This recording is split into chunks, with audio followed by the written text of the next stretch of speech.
In this video, I will show a demonstration of opportunistic attacks. I've created a virtual machine on AWS, Amazon Web Services. There's no firewall on this machine, and shortly I will run the program TCP dump.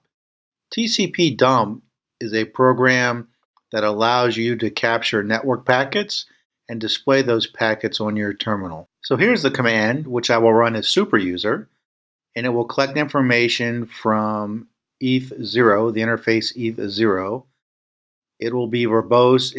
The end means that it will display IP addresses, and it won't capture traffic from my computer, so the screen is not too cluttered. So I've run TCP dump for a couple minutes now, and you can see some of the traffic that is collected. So the ARP is address resolution protocol, and this is just internal network traffic. But you can see here this IP address tried to connect to my host on port 8088. Got another one down here, this external IP address tried to connect on port 5555. I got another one down here trying to connect on 53413 UDP. Here's another one on port 63278. This one is on port 445, port 23.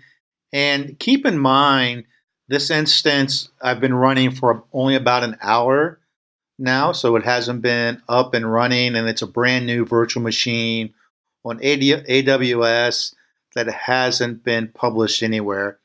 So more than likely, these IP addresses are just automatically scanning known AWS IP spaces. Here is a small sample of the IP addresses that tried to connect to my server, along with some of the ports associated with those attempts.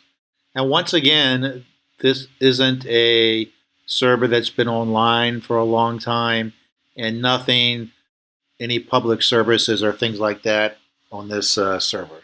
Next, we'll take a peek and see where some of these IP addresses are located. So here's one hosted on DigitalOcean in the United Kingdom. Here's one located in Brazil. Here's one in the United States. Here's another one in Brazil. Here's one in Germany. Here's one in Italy. So you can see in a short time, our server was scanned from different locations around the world. You can see here I listed the services associated with the different ports.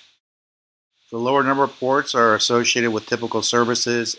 In this case, SSH for port 22, Telnet for port 23, SMB for port 445, and Microsoft SQL Server for port 1433.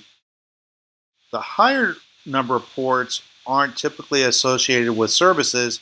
However, port 53413 is associated with a NetIS router backdoor. So more than likely that was a script that is just probing the internet for routers with this backdoor on it, and they're going to try to take over that router.